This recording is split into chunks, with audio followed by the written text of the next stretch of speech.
আল্লাহ পাকের নির্দেশনা বাস্তবায়নের প্রতিফলন ঘটাচ্ছে আহলুস সুন্নাত ওয়াল জামাত অর্থাৎ এদেশের সুন্নি জনতা।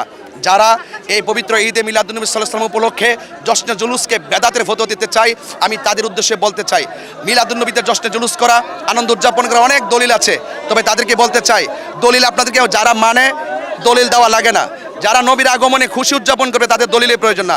আমি তাদেরকে আবারও বলছি, এত দলিল থাকা সত্ত্বেও যারা মানতে চায় না, বুঝতে হবে যারা রাসূলের আনন্দে উজ্জীবিত হয় তাদের নসিবে সেটা রয়েছে, যারা উজ্জীবিত হতে পারছে না তাদের নসিবে নাই। এই জন্য তাদেরকে আমরা আবারও আহ্বান করছি, জাতীয় উদ্যান সরহদি উদ্যান থেকে আমি আহ্বান করছি, আসুন কাঁধে কাঁধ মিলান, সম্প্রীতির মাধ্যমে এই দেশটাকে সুন্দর করে সাজাই, যেখানে কোনো উগ্রতা থাকবে না, ধর্মান্ধতা থাকবে না এবং ধর্মদ্রোহিতা থাকবে না, থাকবে শান্তি।